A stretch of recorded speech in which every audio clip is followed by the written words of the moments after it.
Hola, bueno, esta clase va a hablar sobre el primer tema de lo que refiere a la respuesta inmune adaptativa, ¿sí? Damos con esta clase inicio a todo, digamos, un módulo que refiere a este sistema. Hasta esta clase, hasta la clase previa, estuvieron hablando básicamente, estuvieron viendo sobre los componentes de la inmunidad innata, ¿sí? Y todos los mecanismos efectores de la inmunidad innata que se llevan a cabo con los distintos componentes celulares y moleculares. En este caso, vamos a hablar de un sistema que está presente únicamente en vertebrados, o sea, está presente en organismos más complejos dentro del reino animal. Y bueno, es un sistema que genera respuestas muy importantes como complementos a las respuestas inmunes e innatas para lograr la eliminación de patógenos de forma mucho más eficiente. Entonces, en esta primera clase estaremos hablando principalmente sobre las moléculas de reconocimiento involucradas en el sistema inmune adaptativo, ¿sí? Que son dos y que estaremos hablando sobre ellas y principalmente sobre su estructura, es decir, cómo están conformadas, y bueno, y hablando de la importancia de esta estructura para que estas moléculas puedan desencadenar su función. Entonces, como breve repaso, un poco para conectar con la respuesta del sistema adaptativo y realizar una comparación con el sistema inmune innato, yo les dejo aquí, digamos, un breve repaso de los principales componentes celulares y componentes solubles del sistema inmune innato, ¿sí? Fíjense acá que tenemos marcados, por ejemplo, a las células principales, ¿sí? Tenemos por un lado a las células residentes, que conocemos como células residentes, que actúan como centinelas en los distintos tejidos, tratando, digamos, de censar el peligro una vez que se da una invasión a partir de un patógeno. Estas células residentes son, por ejemplo, células macrófagos, células dendríticas y mastocitos. Después tenemos células que naturalmente las vamos a encontrar en la sangre y que eventualmente pueden ingresar al sitio de infección, es decir, pasar de la sangre a un sitio donde se está dando un problema, eh, para poder combatir a estas infecciones. Y bueno, cada una de ellas cumplirá una función específica y será más relevante contra uno u otro patógeno. Estamos hablando de estas células, por ejemplo, de las natural killer, distintos granulocitos, como vienen a ser los neutrófilos, los basófilos, los eosinófilos. Después, además de los componentes celulares, que este, básicamente son estos que yo les menciono acá, también tenemos componentes solubles. Por ejemplo, tenemos dentro de lo que viene a ser los componentes solubles o moléculas, podemos encontrar a todo lo que es el sistema de complemento, ¿sí? Y las cascadas de proteínas que dan lugar a las distintas vías de activación del complemento y a sus mecanismos efectores. Entonces, todo el complemento lo podemos, digamos, identificar como parte de las respuestas innatas. Y después, dentro de distintos componentes solubles, también vamos a encontrar proteínas que se conocen como proteínas de la fase aguda, que son secretadas por el hígado cuando estamos atravesando una infección. Y dentro de estas proteínas, digamos, hay varias que son secretadas por el hígado, pero podemos encontrar algunas que son muy importantes para, digamos, atacar a las infecciones, ¿sí? Como por ejemplo son las pentraxinas o las ficolinas que tienen la capacidad, digamos, de unirse directamente a la superficie de ciertos patógenos. Entonces, ahí vamos a encontrar, digamos, componentes importantes que son secretados inmediatamente por el hígado para que lleguen al sitio de infección a colaborar con su eliminación. Y después otros componentes muy importantes son las citoquinas, que son, digamos, los mensajeros que actúan, digamos, entre células y, por ejemplo, en el caso de las respuestas innatas, muchas de estas citoquinas son muy importantes como mediadoras de la inflamación, es decir, que dan inicio a una respuesta inflamatoria. Particularidades a tener en cuenta sobre la respuesta innata, bueno, que ocurren a las pocas horas luego de una infección, es decir, es un sistema, digamos, que está todo el tiempo, digamos, en alerta, digamos, como para actuar rápidamente. Es un sistema ancestral, como yo les comentaba, que es como compartido por varios organismos.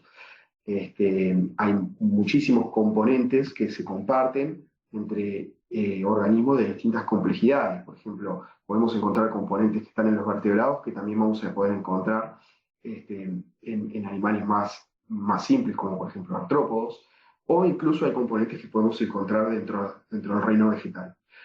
Y bueno, y después muy importante aquí es que el inicio de las respuestas se da gracias al reconocimiento de componentes específicos conservados en los patógenos, Y estos componentes son bien importantes para los patógenos, es decir, los patógenos dependen de estos componentes para, por ejemplo, para sobrevivir o para ser patogénicos. Pero bueno, lo cierto es que esos componentes son heredados o compartidos por muchos microorganismos y el sistema inmune innato ha evolucionado para generar receptores contra ellos, ¿sí? Y después, por otro lado, tenemos los componentes asociados a daño, ¿sí? Que se llaman DAMs.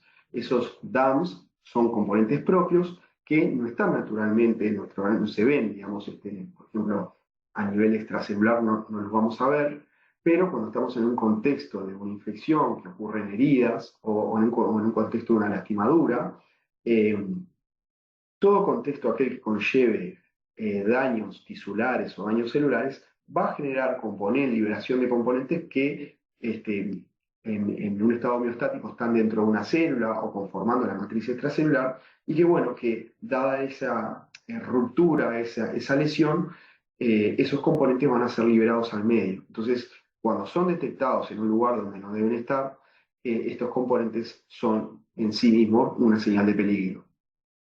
Y bueno, este sistema es un sistema, el sistema inmunitario responde rápidamente frente a las infecciones, pero de la misma manera cada vez que nos reinfectamos. Es decir, que no hay un aprendizaje luego de que vimos un patógeno, ¿sí? Todas las respuestas básicamente contra las reinfecciones van a ser iguales que la primera, ¿sí? Esto es una diferencia bastante grande con lo que viene a ser la respuesta adaptativa.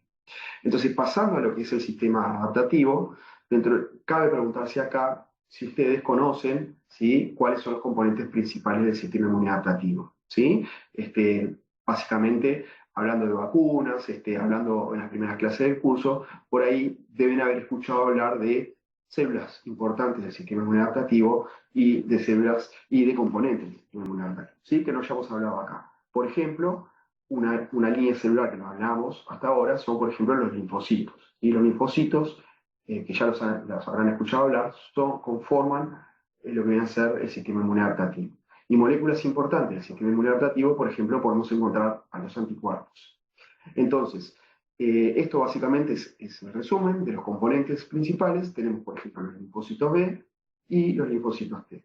Los linfocitos T, en el curso vamos a estar hablando de dos grandes grupos, los linfocitos T que son CD4 positivos, es decir, que tienen un correceptor que se llama CD4, y los linfocitos T CD8 que tienen un correceptor que se llama CD8. ¿Sí? O sea que los linfocitos van a poder ser o CD4 o CD8 positivos. Y que sean uno u otro, también después vamos a poder correlacionar con distintas funciones. ¿Sí? Los CD4 van a tener un tipo de funciones y los CD8 otras.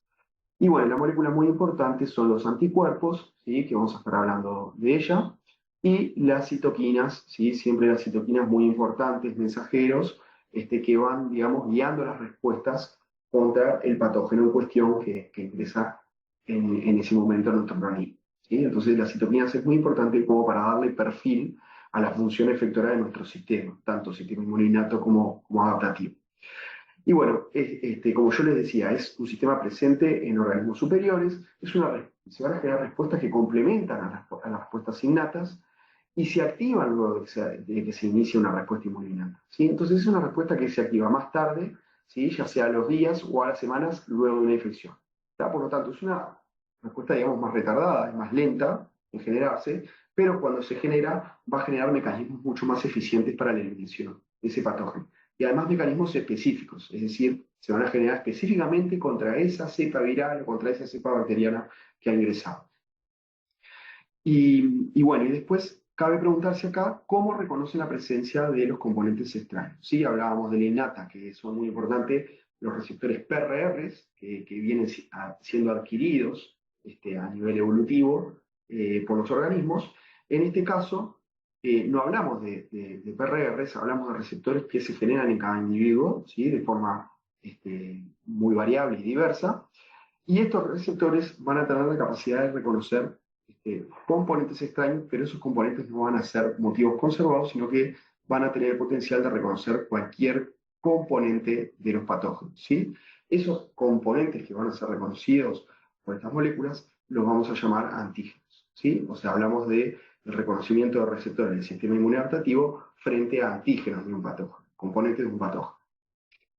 Entonces, la capacidad de reconocimiento se da gracias a una diversidad inmensa de receptores del sistema inmunológico, ¿sí? Que, bueno, involucran el reconocimiento específico de una amplia diversidad de estructuras químicas que, como les decía, vamos a estar llamando, estas estructuras las vamos a estar llamando antígenos.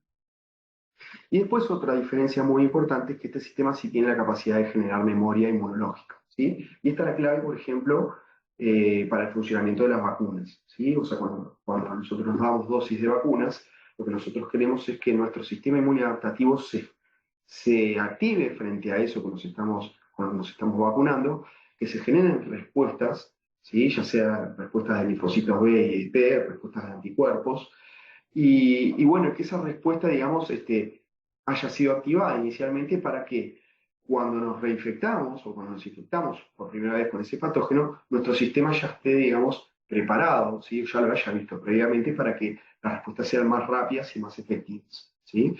Es decir, para no sufrir tanto esos tiempos que demora naturalmente el sistema inmune adaptativo en activarse.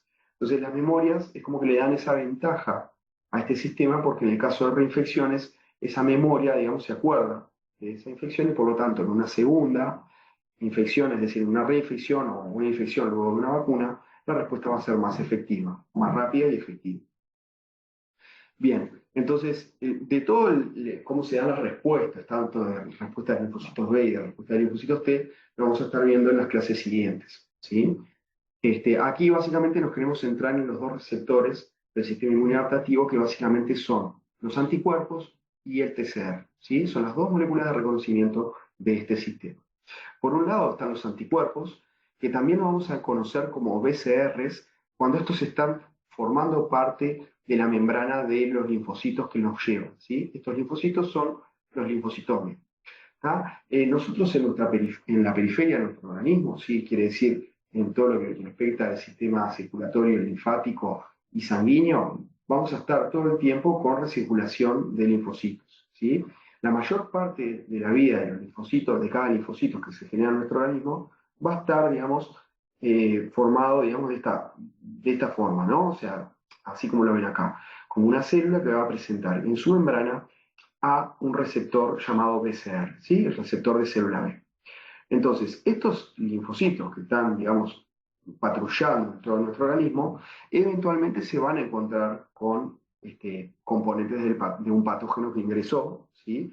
Componentes de un patógeno que conocemos como antígeno, y eventualmente cuando un linfocito encuentra un antígeno al cual reconoce, ese linfocito va a generar, digamos, una activación y una descendencia de células que se van a diferenciar a células que tienen funciones y que su función como tal consiste en secretar a los receptores en forma de anticuerpos, ¿sí? Entonces nosotros podemos encontrar a la molécula de anticuerpo unida a la membrana de un linfocito, como BCR, pero también la vamos a poder encontrar en la sangre, ¿sí? O en los tejidos actuando contra los patógenos como anticuerpos solubles, ¿sí? Como una molécula que está actuando contra el patógeno, ¿sí? Y esta molécula es secretada por una progenie de células derivadas de linfocitos B que se conoce como, en una etapa, digamos, de secreción, como plasmoblasto, y en otra etapa como plasmocito, ¿sí? De estas células vamos a estar hablando en clases más adelante en lo que refiere a respuestas de linfocitos B y de anticuerpos contra los distintos patógenos. Estos anticuerpos van a actuar sobre los patógenos, van a generar mecanismos efectores sobre los distintos patógenos para los cuales son específicos y tienen el potencial o la particularidad de que estos pueden, como moléculas, reconocer variados tipos de moléculas sobre los patógenos. ¿Sí? Es decir, que eh, no hay la capacidad de estos de reconocer algo es ilimitada, ¿sí? No hay una restricción de conformaciones que puedan reconocer los anticuerpos. Es decir, de forma azarosa, un anticuerpo puede reconocer, por ejemplo, lípidos sobre una membrana de un patógeno, puede reconocer proteínas, puede reconocer carbohidratos, puede reconocer ADN, cualquier tipo de estructura que se les ocurra puede ser reconocido por el sitio de unión de estas moléculas, ¿sí? Por otro lado, vamos a tener al receptor TCR de los linfocitos T, ¿sí? Esta es la célula T o el linfocito T y este es el receptor de membrana conocido como TCR o receptor de célula T. Este receptor, a diferencia de los linfocitos B, nunca va a ser secretado como un receptor soluble, como en el caso de los anticuerpos, ¿sí? Es decir, el linfocito T durante toda su vida, ya sea cuando está patrullando a nivel de los distintos tejidos linfoides, así como está actuando contra los patógenos o contra, digamos, lo que reconoce, en los sitios de infección o en los ganglios o en los distintas zonas linfáticas, estos linfocitos van a estar siempre actuando con su receptor anclado a la membrana, ¿sí? Y su reconocimiento es más restringido, ¿sí? Estos linfocitos, a través de su TCR, pueden reconocer únicamente péptidos, secuencias de aminoácidos pequeñas, ¿sí? De entre 8 y 20 aminoácidos, y estas moléculas no las van a reconocer en solución, sino que tienen que ser presentadas por otras células, ¿sí? Ya sea células del sistema inmune como otras células de distintos tejidos, que van a presentar estas secuencias peptídicas formando complejos con una proteína que se llama molécula de complejo mayor de compatibilidad, MHC. Entonces el TCR únicamente va a actuar contra péptidos que están asociados o anclados a membrana en forma de complejo con estas moléculas llamadas MHC. ¿Sí? Entonces, el TCR reconoce complejos MHC péptidos. Vamos a estar hablando de ellos más hacia el final de la clase. Entonces, muy importante acá destacar es que el sistema inmune va a utilizar estos receptores para reconocer y actuar contra cualquier tipo de patógeno que ingrese al organismo. ¿Sí?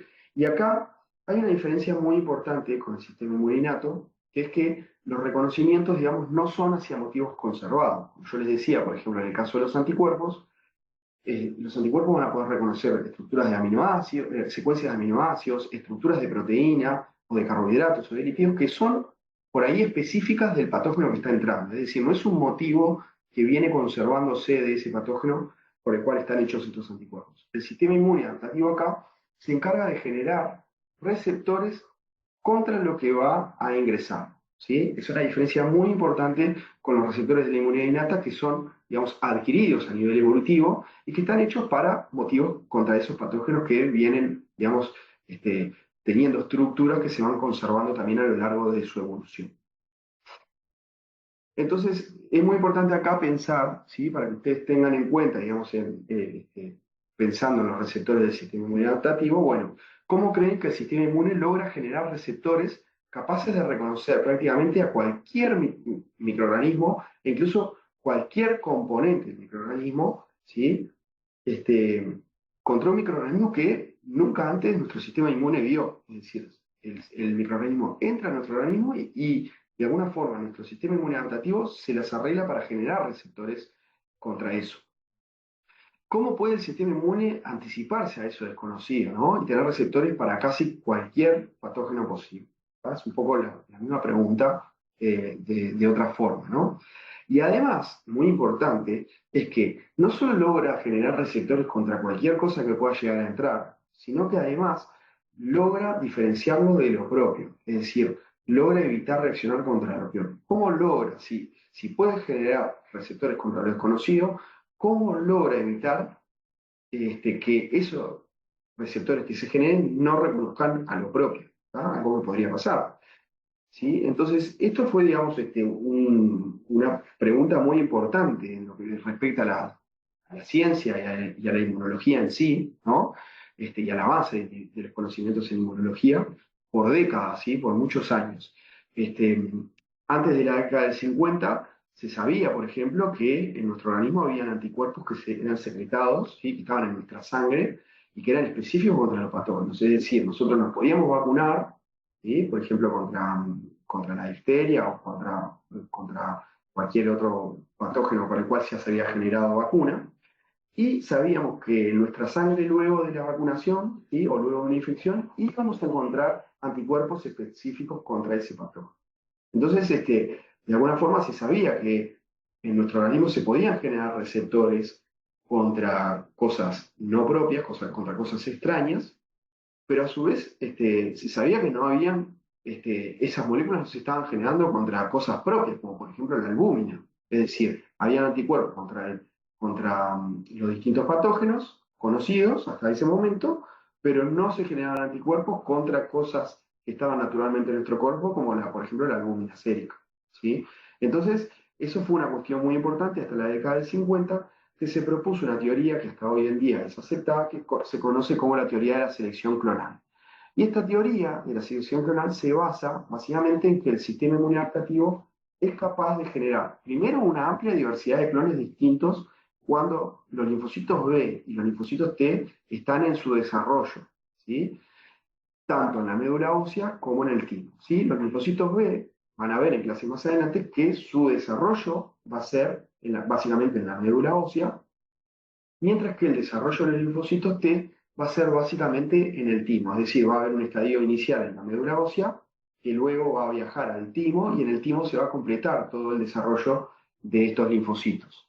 En ambos casos, tanto en el desarrollo de los B como en el desarrollo de los T, estas células van a surgir de un progenitor común, ¿sí? Y a partir de ese progenitor común se van a ir generando muchas células hermanas, ¿sí? Básicamente idénticas entre sí, que los llamamos clones, y cada uno de esos clones que van a ser muy iguales, ¿sí? O básicamente idénticos, con una diferencia puntual unos con otros, con lo que respecta a su receptor. Es decir, cada uno de ellos, en el caso de los linfocitos T, B, va a tener BCRs diferentes sobre su membrana, ¿sí? Y eso es lo que lo va a diferenciar a cada clon de sus hermanos, ¿sí? Cada linfocito va a tener en su membrana un tipo de BCR generado aleatoriamente y específico contra algo, ¿sí? Que ni él sabe, ¿sí? Solo va a saberlo cuando reconozca algo. ¿Tá? Entonces, básicamente acá la idea es que, bueno, que el sistema inmune pueda generar durante el desarrollo de los linfocitos, generar una cantidad masiva de clones, ¿sí? Hablamos de miles de millones de clones diferentes, cada uno de ellos con receptores en su membrana, BCRs, en el caso de los linfocitos B, y TCRs, en el caso de los linfocitos T, capaces de reconocer algo único, ¿sí? Algo distinto a lo que los demás hermanos van a poder hacer. ¿Tá? Ese es básicamente, digamos, el centro de la teoría, pero acá no termina el enunciado, digamos, de la teoría. Lo importante acá es que después que nosotros tenemos, digamos, en nuestro organismo miles de millones de clones distintos, cada vez que se dé una infección, ¿sí? O una invasión por un determinado microorganismo, ese microorganismo va a tener muchos antígenos, ¿sí? Muchas moléculas distintas capaces de activar algún clon de estos. Entonces, solo cuando esto sucede, es que cuando se da la presencia de un antígeno particular, este antígeno va a tener la capacidad de activar aquellos clones que son específicos por ese antígeno, ¿sí? Entonces, cuando ocurre esto, esos clones que son, digamos, seleccionados por la presencia de ese antígeno, esos clones van a proliferar y van a dejar progenie, van a diferenciarse, ¿sí? Van a diferenciarse, por un lado, a células efectoras para llevar a cabo función contra ese patógeno, y hacia otras células hijas que van a tener la capacidad de generar memoria, es decir, esas células que se van a generar como progenie van a tener el potencial de recordar lo que pasó en ese momento para reaccionar más rápidamente y en mayor número cuando se dé una reinfección por ese mismo patógeno. Así que muy importante, el antígeno va a tener la capacidad, digamos, de activar aquellos linfocitos que están patrullando y que son específicos por ese antígeno, y una vez que se da la activación van a ocurrir una serie de eventos que van a derivar en la proliferación, diferenciación de células efectoras. En el caso de los linfocitos B, esas células efectoras van a ser células secretoras de anticuerpos, y además también se va a generar la memoria inmunológica, muy importante para las reinfecciones, ¿sí? Estas células, por el contrario, las células efectoras, en lo que viene a ser la respuesta B, estas células de memoria van a presentar al receptor en su membrana, es decir, van a ser células que van a tener el BCR, no van a ser células secretoras de anticuerpos, sino que van a tener el receptor en su membrana. Entonces, hasta aquí más o menos la teoría lo que dice es, bueno, trabajamos sobre una base diversa de clones y cuando entra un microorganismo con muchos antígenos, esos antígenos van a ir activando a los distintos linfocitos que son específicos para ese antígeno y que, bueno, que se generaron de forma azarosa, pero que están ahí por un tema de probabilidad. Es decir, se generaron millones de clones y de esos millones alguno tuvo el potencial de reconocer eso que ingresó a nuestro organismo, ¿sí? Y como resultado tenemos una respuesta efectora y una respuesta de memoria. Pero bueno, esto no explica hasta aquí eh, cómo se logra diferenciar a lo propio de lo no propio. ¿Tá? Es decir, hasta aquí algo propio podría generar el mismo resultado. Pero esto no va a suceder porque dentro del desarrollo de los linfocitos, ¿sí? Por ejemplo, en el caso de los linfocitos B a nivel de la médula ósea, a nivel de la médula ósea lo que va a pasar es que aquellos clones que tienen el potencial de reconocer componentes propios van a ser eliminados, ¿sí? O sea, los clones con potencial de ser autorreactivos tienden a ser eliminados por sistemas de control que ocurren a nivel central, o sea, a nivel de la médula ósea o a nivel del timo para los linfocitos T, y a nivel periférico, es decir, que los linfocitos cuando salen de la médula ósea y empiezan a patrullar a nivel de los distintos órganos linfoides secundarios, en esas zonas también ocurre eliminación de clones, ¿sí? Tratando de controlar eso, ¿no? Controlar que no haya clones autorreactivos que reconozcan lo propio. Cuando hay una amenaza de algo que sea autorreactivo, va a ser eliminado por mecanismos de apoptosis, ¿sí? Va a dejar clones o nos va a dejar en estados inactivados. ¿Tá? Esos controles son muy importantes y se conocen como tolerancia central, cuando ocurre a nivel de los órganos centrales, como la médula ósea, y tolerancia periférica cuando ocurre a nivel de los órganos linfoides secundarios, como son los ganglios. ¿Sí?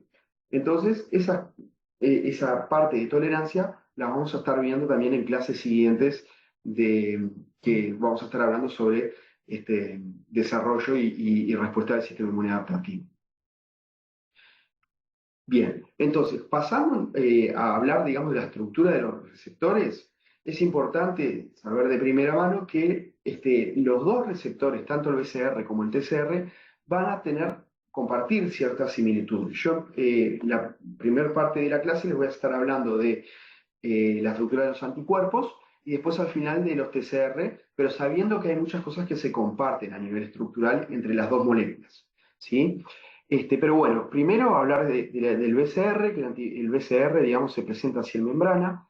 Fíjense que tiene una estructura más o menos como de una Y, ¿sí? En donde esta Y está conformada por dos cadenas grandes que se ven acá, ¿sí? Ancladas a la membrana de la célula, y dos cadenas chiquitas, ¿sí? Estas dos cadenas grandes interactúan entre sí, y dos cadenas chiquitas que están a ambos lados de la molécula, estas dos cadenas chiquitas interactúan cada una con una de las dos cadenas grandes.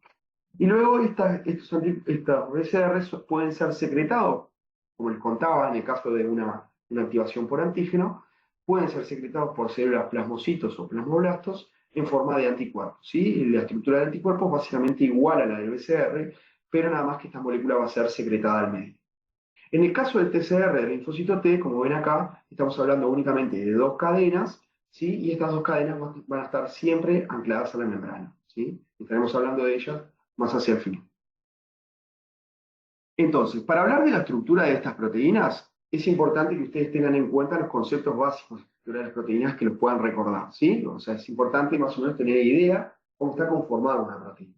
Entonces, básicamente, esto es muy básico, pero está bueno que lo tengan presente para entender a los anticuerpos y a los TCR. Y bueno, las proteínas están formadas por cadenas de aminoácidos unidas entre sí por enlaces peptídicos. La secuencia de aminoácidos determina cómo la cadena se pliega. Primero se va a plegar en una estructura secundaria, formando, por ejemplo, hélices alfa o láminas beta, ¿sí? Estructuras típicas, estructuras secundarias típicas de las proteínas. Y luego se puede dar lugar a la conformación terciaria, la estructura terciaria que le da su forma tridimensional característica a cada proteína. ¿Sí? Algunas proteínas están compuestas por varias cadenas polipeptídicas. La disposición espacial de todas ellas en conjunto constituye lo que viene a ser la estructura cuaternaria de las proteínas. ¿Sí? Entonces, cuando hablamos de más de una cadena que se van a plegar en el espacio y se van a unir entre sí, estamos hablando finalmente, cuando tenemos todas esas cadenas unidas, de la estructura cuaternaria.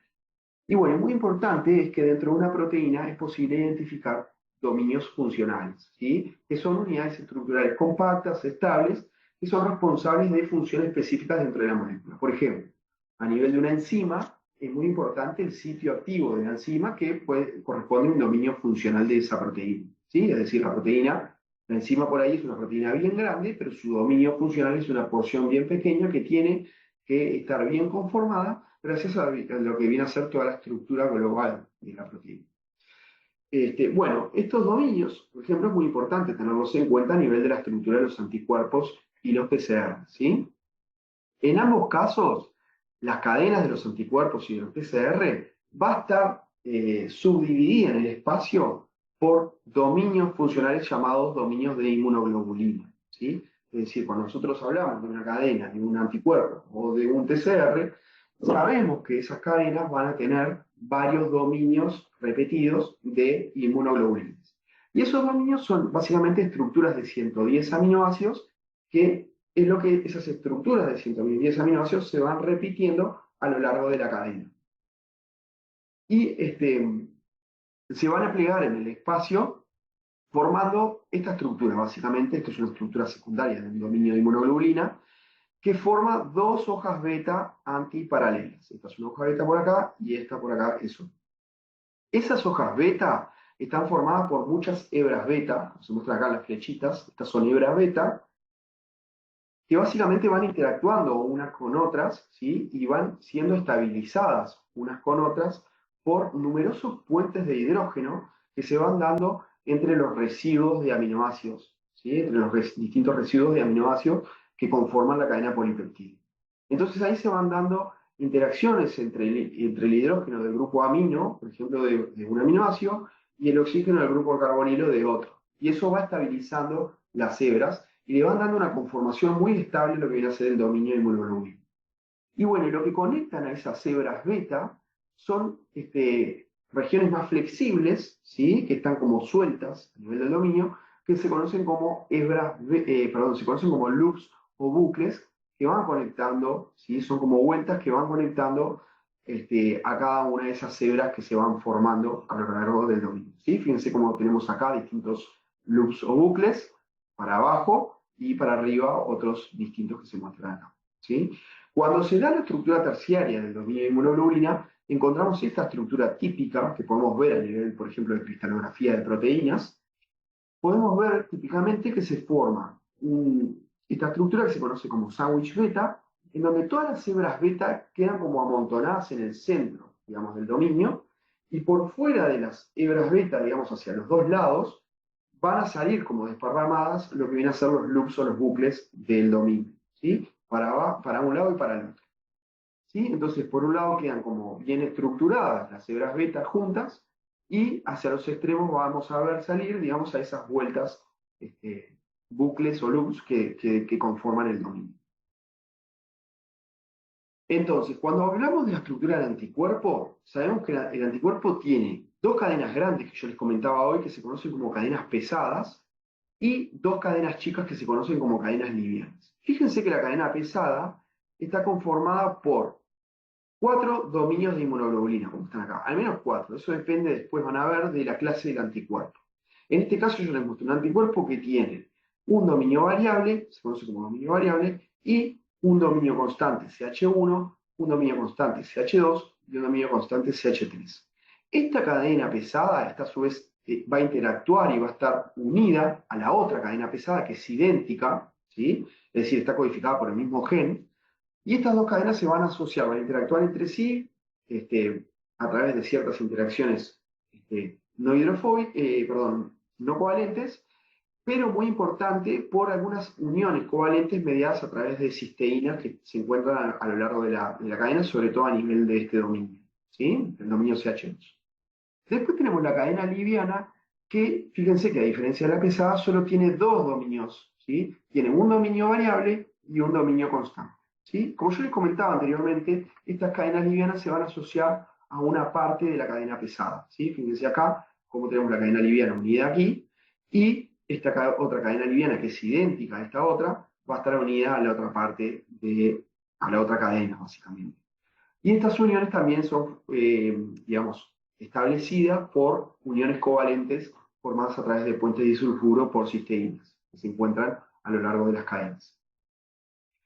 Entonces, muy importante acá saber que los anticuerpos tienen dos cadenas pesadas y dos cadenas livianas, y que las cadenas, si nosotros las estudiamos a nivel de dominios, están conformadas por más de un dominio de inmunoglobulina, ¿sí? Estos son, por ejemplo, la cadena pesada tiene un dominio aquí de 110 aminoácidos, 110 aminoácidos le siguen aquí de este siguiente dominio, y así para este otro y para este otro, ¿sí? O sea, son varias estructuras separadas de 110 aminoácidos. Bien, otro aspecto importante de los anticuerpos es que los podemos diferenciar en regiones, ¿sí? Tenemos tres regiones bien importantes. Dos que se repiten, que se conocen como región FAB, que viene a actuar como el brazo de los anticuerpos, es decir, es como la mano, ¿sí? Esta región FAB es conocida como el fragmento de unión al antígeno, ¿sí? Por eso es FAB, Antigen Binding Fragment. Este FAB está compuesto por los dominios variables de las cadenas pesadas y livianas, fíjense que son estos primeros dos dominios de aquí, y el primer dominio constante de la cadena pesada y el único dominio constante que conforma la cadena liviana. ¿Sí? Fíjense que acá tenemos cuatro dominios, dos dominios de la cadena liviana y los primeros dos dominios de la cadena pesada. Todo esto viene a ser el brazo del anticuerpo y se repite. Fíjense que cada anticuerpo va a tener dos veces ese brazo. ¿Sí? Después tenemos la región FC, ¿sí? Que está conformada únicamente por la parte donde se unen las cadenas pesadas. ¿Sí? Esta región es constante, ¿sí? Y viene a ser, este fragmento constante se conoce como región FC, básicamente porque se sabe que es una estructura que puede cristalizar fácilmente, digamos, un fragmento cristalizable cuando hacemos cristalografía de proteínas. Pero bueno, lo importante a nivel funcional es que justamente le da la función efectora a los anticuerpos, ¿sí? Es decir, una vez que los anticuerpos reconocen aquello que deben reconocer a ese antígeno en cuestión, luego el anticuerpo puede desencadenar una función efectora sobre ese componente gracias a la región FC que forma parte de la molécula. ¿Ah? ¿Cuál es la región encargada del antígeno? Como les decía, es la región FAB y puntualmente la región donde los dominios variables se asocian, ¿sí? Esa región donde están los dominios variables unidos, ¿sí? Se conoce como sitio de unión de los anticuerpos y se conoce como parátope, ¿sí? Ese sitio que está encargado del reconocimiento del antígeno se conoce como parátope. Y lo que reconoce ese parátope de un antígeno se conoce como epítope, ¿sí? Es decir, cuando nosotros hablamos de un antígeno, podemos hablar, por ejemplo, de una macromolécula como una proteína, ¿sí? El sitio de unión de un anticuerpo no va a reconocer, básicamente por tamaño, no va a ser capaz de reconocer a toda la proteína, sino que va a reconocer una parte de la proteína. Esa parte de la proteína que se reconoce por el parátope se conoce como el epítope, ¿sí? Una proteína puede tener muchos epítopes disponibles para distintos anticuerpos, ¿sí? Entonces, cuando hablamos de unión antígeno-anticuerpo, hablamos de unión también de parátope-epítope, ¿sí? Es decir, la unión del anticuerpo a un antígeno depende de su parátope, ¿sí? Y ese parátope va a reconocer una superficie puntual de ese antígeno que la conocemos como epítope, ¿sí? Bien, pasamos a la siguiente. Entonces, siguiendo digamos, estudiando la estructura de los anticuerpos, es muy importante centrarse en ese dominio variable tan característico de estas moléculas, porque ese dominio variable va a ser responsable de la unión, ¿sí? Y de la especificidad de cada molécula, de cada receptor, de cada linfocito, ¿sí? ¿Se acuerdan que hoy hablábamos de muchos clones, cada uno de esos clones con un receptor en su membrana? Y bueno, y ese receptor se diferencia de otros clones porque tienen dominios variables que son distintos y que tienen la capacidad de reconocer algo diferente, gracias a esos dominios variables. ¿Qué es lo que define que sean dominios variables? Bueno, básicamente hay tres regiones que forman parte de tres de los bucles que hoy hablábamos del dominio de inmunoglobulina, que son tres regiones muy variables a nivel de aminoácidos. Es decir, estas tres regiones que se marcan aquí en rojo son tres regiones de aminoácidos que cuando nosotros las estudiamos en secuencia son regiones de aminoácidos que tienden a variar mucho. Es decir, no las podemos identificar a algo conservado de los anticuerpos, sino que las vamos a identificar como algo muy variable de estas moléculas. Y esas tres regiones, curiosamente, como se ve acá en la estructura tridimensional, esas tres regiones se van a aproximar en el espacio, justamente para formar lo que es el sitio de unión del anticuerpo. Entonces, ¿cómo sabemos que son muy variables? Bueno, básicamente, si hacemos un experimento simple a nivel bioinformático, nosotros podemos alinear muchas secuencias de dominios variables provenientes, por ejemplo, de una cadena liviana de varios anticuerpos. Si nosotros agarramos el dominio variable de muchas cadenas livianas y las alineamos, digamos, en un programa bioinformático, nosotros vamos a poder ver ¿sí? A nivel de variabilidad, como se muestra acá en este gráfico en el eje de la Y, podemos vamos a poder identificar que hay tres regiones que tienen variabilidad de aminoácidos muy importantes, comparado con toda la región flanqueante de estas secuencias rojas, que se conocen como regiones más conservadas, que son llamadas también regiones framework, ¿sí? O regiones flanqueantes. Entonces, el dominio variable de un anticuerpo para una cadena liviana va a estar separado, digamos, en estas regiones. En regiones conservadas, que se conocen como FR1, FR2, FR3 y FR4, y en el medio de estas regiones vamos a encontrar las regiones muy variables, que son regiones CDRs. CDR1, CDR2 y CDR3. Esas tres regiones se conocen así porque son tres regiones de hipervariabilidad, ¿sí? Determinantes de complementariedad, ¿sí? Por la sigla en inglés es que la conocemos por CDR, CDR1, CDR2 y CDR3. Esto, obviamente, en el espacio, como yo les comentaba, se va a asociar a nivel del dominio variable, y cuando hacemos la alineación de cadenas pesadas, también vamos a encontrar a nivel del dominio variable tres regiones muy variables, ¿sí? La CDR1, CDR2 y CDR3 del dominio variable de la cadena pesada. Y estas también en el espacio las vamos a encontrar formando ese sitio de unión que va a ser finalmente el anticuerpo. ¿Está? Entonces, fíjense que acá hablamos de una estructura cuaternaria del anticuerpo, de dominios variables y dominios constantes que se van plegando en el espacio, y que son el resultado básicamente de esto, ¿no? De estructuras primarias, ¿sí? De una secuencia de aminoácidos que cuando está alineada son, digamos, dominios modulares de 110 aminoácidos. Luego estos dominios se van a plegar en el espacio dando la estructura secundaria, y luego la estructura terciaria, formando esta típica forma, digamos, de lo que viene a ser cada dominio de inmunoglobulina, y luego la estructura cuaternaria que implica, ¿sí? Varios de estos dominios, ¿sí? A lo largo de la cadena, y conformando ya sea lo que viene a ser la cadena pesada como la cadena libre. ¿Está? Y particularmente en el dominio variable nos vamos a encontrar con estas regiones CDRs que son muy importantes para formar el sitio de unión de reconocimiento de los anticuerpos.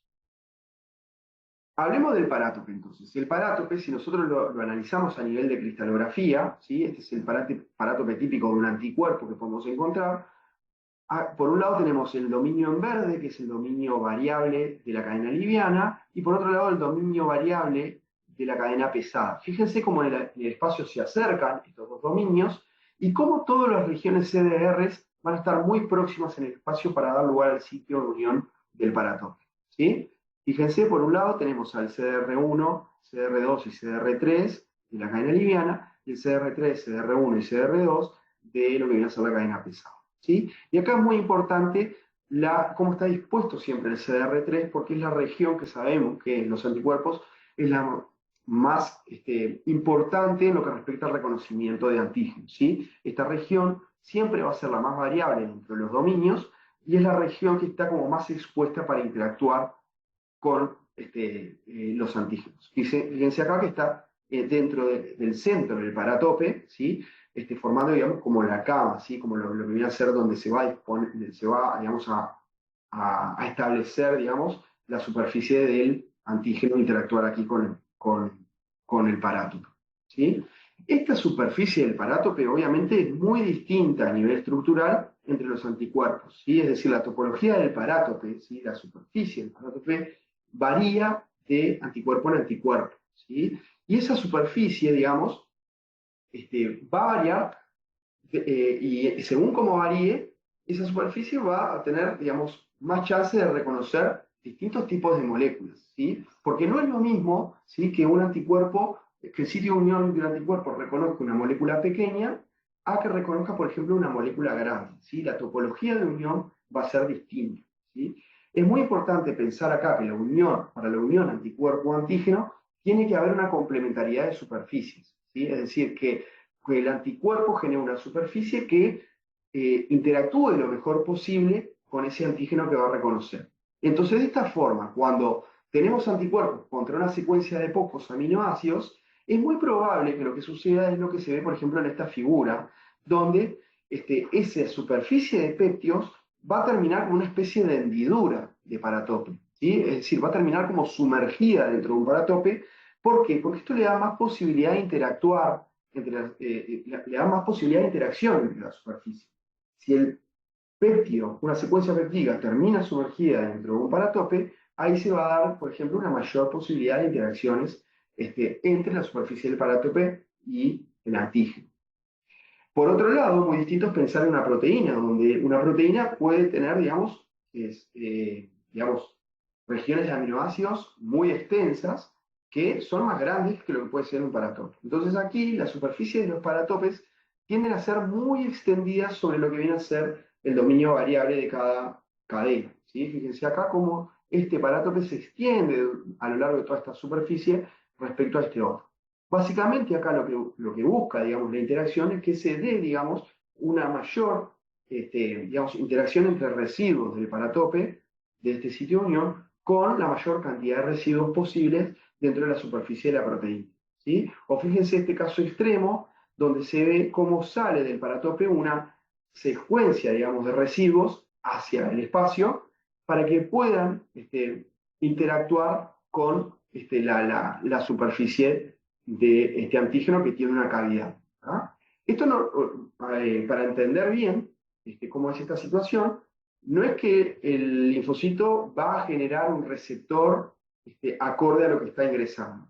¿Ah? Básicamente esto funciona por azar, es decir, nosotros tenemos un pool de linfocitos, cada uno con receptores con distintas superficies, y cuando entra un antígeno en cuestión, ese antígeno va a ser más probablemente detectado por determinados linfocitos. Por ejemplo, en el caso de las proteínas, más probablemente vamos a encontrar clones activados que tengan este tipo de superficies a nivel de sus receptores, mientras que en el caso de moléculas pequeñas, como un péptido, se van a activar más que nada clones, ¿sí? Con este tipo de superficie. ¿Sí? Básicamente esa es un poco la lógica. Entonces, esta unión que se da y esta complementariedad se conoce como especificidad, es decir, un anticuerpo va a ser específico contra una superficie y lo va a diferenciar a esa superficie de muchas posibilidades que hayan en el medio, que puedan ser parecidas o muy distintas, pero que no las va a reconocer. ¿Sí? Entonces, ese concepto de complementariedad es el concepto, refiere al concepto de especificidad. ¿Sí? Hablamos que un anticuerpo interactúa con una molécula que es específica de esa molécula porque se une a esa superficie y la puede diferenciar a esa superficie de varias otras. ¿Cómo? En función de las interacciones que se dan. Esas interacciones que se dan son básicamente interacciones no covalentes, ¿sí? La unión entre un anticuerpo y un antígeno está guiada por fuerzas, por interacciones débiles como fuerzas hidrofóbicas, enlaces de hidrógeno, fuerzas electrostáticas, fuerzas de Van der Waals, ¿sí? Es decir, no es una unión covalente. Y la reacción antígeno-anticuerpo hay que pensarla como una reacción de equilibrio resultante de la cooperación de un número de interacciones débiles masivos. ¿Sí? Y esta reacción, ¿sí?, funciona como cualquier reacción química guiada por la ley de acción de masas, la cual dice que en el estado de equilibrio hay una relación constante entre la concentración de producto y la concentración de reactivo. ¿Sí? En este caso, en una solución donde tenemos una reacción antígeno-anticuerpo, hablamos que la concentración de producto es la formación de inmunocomplejo del anticuerpo y el antígeno. ¿Sí? Y hablamos de la concentración de reactivos libres cuando hablamos de la concentración de anticuerpos por un lado y la concentración de antígeno.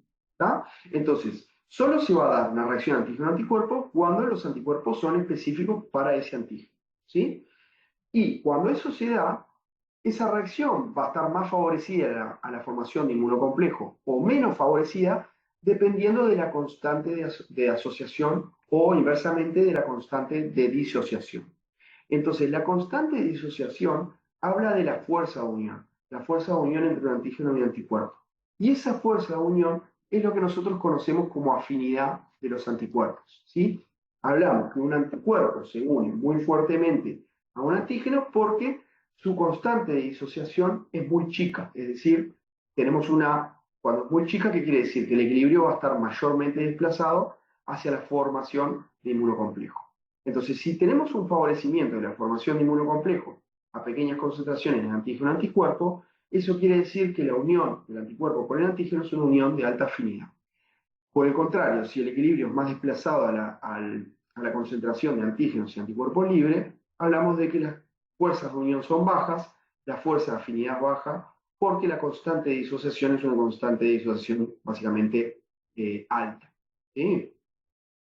Bien, entonces, esto es un poco lo que mencioné anteriormente, o sea, básicamente cuando tenemos una situación de baja afinidad, a pequeños cambios de concentración de antígeno o de concentración de anticuerpos, o sea, cuando bajan un poquito las concentraciones, esto afecta notoriamente la formación de inmunocomplejo, es decir, lo desplaza para mantener, digamos, el estado de equilibrio, desplaza esta formación de inmunocomplejo para, digamos, dejar antígeno o anticuerpo libre. Y por el contrario, cuando tenemos uniones de alta afinidad, cambios en antígeno o anticuerpo, ¿sí? Bajadas de las concentraciones de cualquiera de estos dos, afectan en menor medida a la formación de inmunocomplejo. Básicamente porque la formación de inmunocomplejo está desplazada hacia la derecha. Nosotros, naturalmente, en nuestro organismo necesitamos tener anticuerpos de alta afinidad. ¿Sí? El sistema inmune, van a ver en clases siguientes que el sistema inmune trata de generar respuestas de anticuerpos de alta afinidad.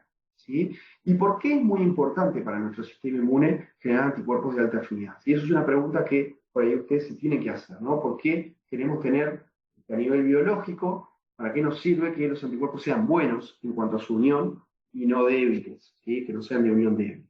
Y bueno, y básicamente esto lo podemos pensar intuitivamente de que queremos que se den formación de complejos antígeno-anticuerpo estables, ¿no? O sea, queremos que una vez que el anticuerpo se une al antígeno, pueda desencadenar su función efectora, digamos, un efecto unido a la molécula. Si el anticuerpo se disocia rápidamente de la molécula, es muy difícil que el anticuerpo pueda llevar a cabo una función efectora. Entonces, eso es una función muy importante.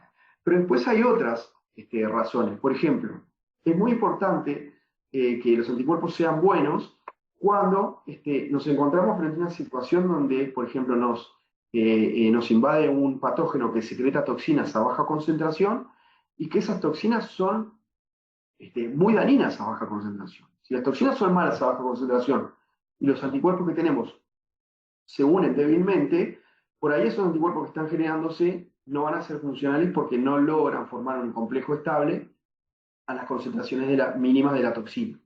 Entonces es importante que haya una alta afinidad de unión para que los anticuerpos a bajas concentraciones, ya sea de antígeno, de toxina o de anticuerpo, puedan llevar a cabo una correcta neutralización de la toxina.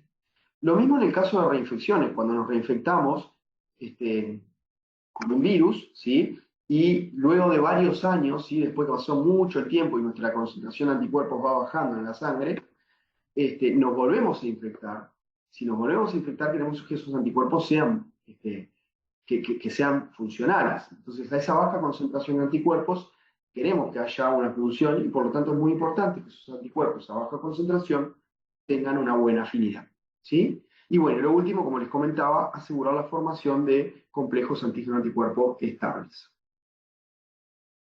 Bien, y otro concepto importante es el fenómeno de avidez, ¿sí? O sea, por un lado hablamos de fuerza de unión de un anticuerpo como afinidad, pero hay que tener en cuenta que la fuerza de unión puede ser mayor a nivel global porque hay que tener en cuenta este fenómeno, que básicamente involucra o tiene en cuenta que un anticuerpo tiene más de un sitio de unión, ¿sí? Mínimamente vamos a encontrar los anticuerpos, dos brazos, como hablábamos al principio, esos dos brazos tienen la capacidad de unirse a la superficie de un patógeno, ¿sí? En la medida que ese patógeno tenga a ese antígeno varias veces repetido. Entonces, cuando hablamos que hay una alta valencia de antígeno sobre la superficie de un patógeno y sabemos que nuestro anticuerpo se va a unir a través de sus dos brazos, ahí podemos nosotros hablar de que la fuerza de unión del anticuerpo está guiada por el fenómeno de avidez, ¿sí? Es una fuerza resultante mucho mayor que la fuerza de afinidad, ¿sí? Porque hay como una complementariedad, ¿sí? Entre los dos sitios de unión. Es decir, cuando se une un sitio de unión a la superficie del patógeno, este va a cooperar con el siguiente para que este otro pueda unirse, ¿sí? Y cuando uno se disocia, porque recuerden que esto no es una unión covalente, esto es una reacción, ¿sí? A base de interacciones débiles, y esa unión puede eventualmente romperse, ¿sí? Entonces, los complejos se van formando y se van deformando, o sea, se van desuniendo, y a medida que esto sucede, Cuando se rompe uno, si está el otro formado, eso ayuda también a que el anticuerpo permanezca estable. Entonces, cuando esto está estable, el otro brazo se va a volver a unir cuando este otro se rompe, y bueno, de esa forma ayuda a que la fuerza de unión del anticuerpo sea mucho mayor que si hablamos de la unión de un único sitio de unión, ¿sí? O sea, la afinidad refiere a la unión parátope-epítope, mientras que la avidez va a hablar de la fuerza de unión que está dada por los dos parátopes del anticuerpo y dos antígenos que se encuentren sobre la superficie de un patógeno. Entonces, acá es importante, como yo les muestro acá en esta parte, tener en cuenta estos tres conceptos diferentes en lo que refiere a la reacción antígeno-anticuerpo. Especificidad es distinto a la afinidad y esto a su vez es distinto a la avidez, ¿sí? Todos estos tres conceptos son tres conceptos distintos. Básicamente la especificidad habla de qué tanto un anticuerpo reacciona con su epítope blanco y lo distingue, ¿sí?, de miles de otras moléculas posibles que se encuentran en el medio, ¿sí? Entonces ahí hablamos que un anticuerpo es específico para una molécula y no va a reconocer otras tantas que se encuentren en la solución o en el medio. En la medida que un parátope empieza a reconocer otros epítopes que son similares, ahí hablamos que hay reactividad cruzada. Por ejemplo, anticuerpos contra una cepa viral, en el caso del COVID, si hablamos de la cepa viral de Omicron, ese anticuerpo que reconoce Omicron puede tener reactividad cruzada contra la cepa, la variante alfa del COVID que sucedió previamente. ¿Sí? Entonces ahí se habla de que ese anticuerpo puede llegar a tener reactividad cruzada contra distintas moléculas, ¿sí?, o moléculas similares. Por un lado el concepto de especificidad, por otro lado el concepto de afinidad, que es la fuerza de unión del anticuerpo. Nosotros podemos tener dos anticuerpos que tienen la misma especificidad por la misma molécula, pero la unión predominante se va a estar dando por aquellos que tengan mayor afinidad, como es el caso del ejemplo azul. Este va a poder unirse mayoritariamente a las moléculas en solución que el anticuerpo de baja afinidad, simplemente por un tema de fuerza, ¿sí?, por un tema de fuerza de unión del parátope por el epítope. Y el fenómeno de avidez, ¿sí?, que habla de una fuerza global de unión entre más de un sitio de unión del anticuerpo a antígenos con múltiples epítopes repetidos, ¿sí? Depende de la valencia del anticuerpo y depende de la valencia del antígeno. Bueno, entonces cabe preguntarse para qué sirven los anticuerpos. Después de hablar de toda la estructura y de la importancia del reconocimiento a nivel de su zona variable, ¿para qué sirven estos anticuerpos? ¿Sí? Entonces hay funciones efectoras que por ahí intuitivamente a ustedes les puede surgir, ¿no? Por ejemplo, si pensamos en que nosotros tenemos que vacunarnos contra la toxina tetánica, porque si eventualmente nosotros nos infectamos con la bacteria que secreta la toxina tetánica, ¿sí?, esa toxina nos podría hacer daño, pero en la medida que nosotros tengamos anticuerpos en sangre, nosotros nos vamos a salvar, ¿sí? ¿Por qué nos vamos a salvar? Por esos anticuerpos. ¿Por qué? Porque básicamente van a reconocer a la toxina tetánica. Pero muy importante es que una vez que están unidos, estos eviten, por ejemplo, que la toxina entre a nuestra célula, ¿sí? Ese, por ejemplo, es una función, es la función de neutralización, ¿tá? Pero después hay otras funciones muy importantes a nivel del FC. Las funciones a partir del FC dependen de receptores celulares que reconocen esta estructura. Receptores que se encuentran a nivel de las células de la inmunidad innata que reconocen esta estructura, ¿sí? Y bueno, y las cuatro principales funciones son estas que yo les marco acá. Por ejemplo, la neutralización, que yo les hablaba acá, que es muy importante para impedir la entrada de una toxina o de un virus a la célula que puede entrar. Por ejemplo, un virus tiene la capacidad de infectar un determinado tipo celular. Bueno, es muy importante que el anticuerpo se una a esa proteína y a ese sitio de la proteína que media el ingreso del virus a la célula. ¿Tá? Es muy importante que se una a esa zona para neutralizar. Después tenemos una función de activación del complemento. Habrán escuchado hablar en las clases de INATA todo lo que refiere al sistema de complemento y que una de las vías de activación del complemento es la vía clásica. La vía clásica del complemento puede iniciarse por deposición de anticuerpos sobre la estructura de los patógenos. Cuando esto ocurre, el componente C1Q reconoce a estos anticuerpos unidos sobre la superficie del patógeno, principalmente al FC de estos anticuerpos y a esta zona, y a partir de ahí se da inicio a la cascada de la vía clásica del complemento. Por otro lado, tenemos la función de opsonización, que también la deben haber visto como función del complemento, La función de opsonización lo que hace de alguna forma es como etiquetar a los patógenos, es decir, los anticuerpos en este caso son mediadores de la fagocitosis. ¿Por qué? Porque marcan al patógeno y una vez que se unen al patógeno, este FC que queda expuesto, digamos, hacia el medio, va a ser reconocido por receptores de células fagocíticas. Y una vez que es reconocido, la célula fagocítica va a internalizar al patógeno a través de estos anticuerpos. ¿Sí? El proceso de autorización, entonces, es una fagocitosis mediada por estos receptores, por ejemplo, en este caso, anticuerpos, y en el caso del complemento, a través de moléculas de complemento. Y después tenemos la función ADCC, ¿sí? Que yo acá les muestro un ejemplo de ADCC para natural killers. ¿Sí? Fíjense acá, esta ADCC se conoce como citotoxicidad mediada por anticuerpos. ¿Qué es lo que hacen las natural killers que conforman el sistema inmune innato? Las natural killers lo que hacen es mediar la muerte por apoptosis de una célula diana de nuestro cuerpo que está infectada. ¿Sí? Es decir, ellas tienen el potencial de reconocer células que están en un mal estado, por ejemplo, células infectadas por un virus o una célula cancerígena, la reconocen y una vez que la reconocen, van a desactivar mecanismos capaces de activar la apoptosis celular. ¿Sí? Entonces, ¿cómo pueden reconocer a la célula infectada o a la célula tumoral? Bueno, pues esto puede ser mediado por anticuerpos, es decir, por ejemplo, en un caso de una infección por un virus, los anticuerpos pueden reconocer proteínas virales que están sobre la superficie de la membrana y cuando esto ocurre el anticuerpo va a quedar depositado sobre esta célula y a través de receptores FC que están presentes en la natural killer, estas van a reconocer a la célula diana y van a ejercer su mecanismo efector de citotoxicidad. Este mecanismo de citotoxicidad lo vemos en esta parte, ¿sí? Y también lo vamos a ver, por ejemplo, en el caso de eosinófilos y basófilos actuando contra patógenos como parásitos. Cuando hablamos de funciones de los anticuerpos, hay que entender que estas funciones van a poder ser llevadas a cabo por distintos tipos de anticuerpos que hay en nuestro organismo o en nuestra sangre, ¿sí? Entonces, básicamente, sabemos que hay distintos tipos o más bien distintas clases de anticuerpos o de inmunoglobulinas. Estas clases las podemos encontrar y diferenciar en los distintos organismos que tienen sistemas que se componen por un sistema inmune adaptativo.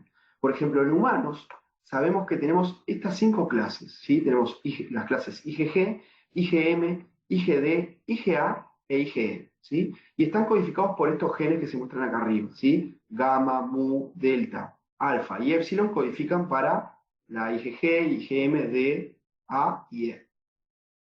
Y estas básicamente se diferencian a nivel de estructura en base a sus cadenas pesadas y a su región FC.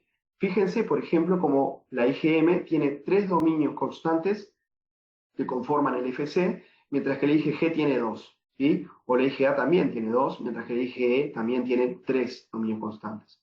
A su vez, podemos diferenciar por glicosilaciones distintas, fíjense cómo se muestra acá, glicosilaciones en gris, que podemos encontrar distintas cantidades de glicosilaciones en estas zonas, mientras que para IgG podemos encontrar únicamente estas de acá, ¿sí? Entonces las glicosilaciones también son diferentes en las clases, y los aminoácidos, obviamente, los aminoácidos para IgG, para los dominios constantes de IgG, son distintos que para los dominios constantes de IgG. Entonces, con esto es importante entender que en nuestra circulación linfática nosotros vamos a poder encontrar linfocitos B que tengan IgG en su membrana, ¿sí? Como BCR, y todos aquellos linfocitos que tengan IgG en su membrana van a compartir esta zona, ¿sí? Pero esa zona va a ser distinta a aquellos linfocitos que tengan IgM, ¿sí? Mientras que la región variable varía entre todos los linfocitos, la región constante va a ir variando en aquellos linfocitos que tengan una clase u otra de anticuerpos.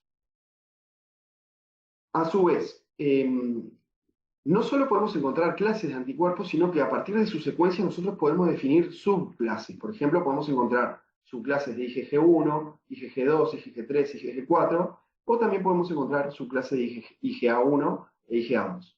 Y a su vez, en solución se pueden presentar estructuras distintas. Por ejemplo, la IgM se puede encontrar como una estructura pentamérica en solución, y la IgA la podemos encontrar como una estructura dimérica, ¿sí? Esas son diferencias y que les permiten cumplir, digamos, funciones diferentes a los anticuerpos en función de cómo se encuentren, ¿sí? En la solución. Le dan ciertas ventajas. Bien. Es importante destacar acá, por ejemplo, que ahora vamos a hablar de las funciones de estas cuatro, de IgM, IgG, IgA, IgE. IgD, por ejemplo, sabemos que no es una molécula que sea secretada, sino que sabemos que está presente durante la vida de los linfocitos B cuando están en un estado virgen, es decir, que no encontraron un antígeno. ¿Sí? Cuando los linfocitos están patrullando durante todo el sistema linfático, atravesando, digamos, los distintos ganglios linfáticos y órganos linfoides secundarios, en esta parte de su vida, los linfocitos tienen en su membrana anticuerpo IgM e IgD. Cuando los linfocitos encuentran un antígeno y se diferencian las células secretoras de anticuerpo, la IgD no va a ser secretada y por el contrario, la IgM sí. ¿tá? Y la IgM es el primer anticuerpo que va a ser secretado a partir de una respuesta contra un patógeno. ¿sí? Entonces, cuando hablamos de una respuesta de anticuerpos, nosotros podemos diferenciar la respuesta de anticuerpos en el tiempo. La respuesta primaria es caracterizada por respuestas de anticuerpos que son de tipo de IgM, ¿sí? Porque los linfocitos, cuando están en estado virgen, tienen IgM en su membrana, y se van a diferenciar las células secretoras de estos anticuerpos, ¿sí? Pero más adelante en el tiempo, la respuesta de linfocitos va cambiando, va madurando, y en esa maduración, la afinidad de los anticuerpos va mejorando y la clase de los anticuerpos va cambiando, ¿tá? Entonces, con el paso del tiempo, vamos a encontrar anticuerpos que son de mejor afinidad y con clases distintas. Entonces, la respuesta de IgM se caracteriza por ser de baja afinidad, pero que es complementada por la alta avidez, porque fíjense que hablamos de moléculas que son pentaméricas, y por ser pentaméricas tenemos en estas moléculas 10 sitios disponibles de unión al patógeno. Entonces, estas respuestas, por ejemplo, son muy importantes contra patógenos que tienen estructuras repetidas en algún componente, por ejemplo, carbohidratos, lípidos. Cuando se da esto, cuando se da la unión del anticuerpo a varios epítopes que están representados sobre la superficie de un patógeno, estos anticuerpos se unen con mucha fuerza gracias al fenómeno de avidez. ¿sí? Y bueno, y los asociamos estos anticuerpos, muy importante, a la función del complemento. ¿sí? Es decir, los anticuerpos IgM son muy importantes para activar el complemento sobre la superficie de los patógenos y desencadenar lo que conocemos como vía clásica del complemento. El anticuerpo, cuando está en solución, adquiere una conformación que se conoce como estructura planar y en la cual su Fc es como que está escondido, ¿sí? no está expuesto a interactuar con moléculas de complemento. Pero cuando el anticuerpo se une a la superficie del patógeno a través de varios sitios de unión, como se muestra acá en la figura, el Fc queda expuesto de tal forma que va a ser reconocido por moléculas de complemento como la molécula C1q.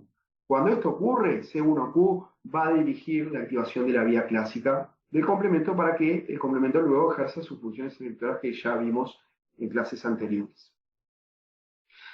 Los otros anticuerpos que podemos hablar son, por ejemplo, los anticuerpos IgG. ¿sí? Estos son muy importantes porque son la clase predominante en la sangre, ¿sí? La mayor parte de los anticuerpos que hay en sangre, la mayor proporción es de anticuerpos IgG, y además cumplen con la mayoría de las funciones, con todas las funciones, ¿sí? son los más versátiles. Y en esto entramos particularmente en las IgG1 y las IgG3. Estas dos subclases de anticuerpos pueden neutralizar, opsonizar el patógeno, activar el complemento y mediar la citotoxicidad de otras células de la inmunidad innata, como hablábamos hoy de las natural killer. ¿sí? Entonces, fíjense que estas son todas las funciones que vimos hoy y que pueden ser mediadas por estos anticuerpos, IgG1 o IgG3. Luego, con las IgG4, sabemos que tienen un Fc que no es conocido por ningún receptor de Fc presente en células de la inmunidad innata y por lo tanto no lleva a cabo funciones efectoras determinantes.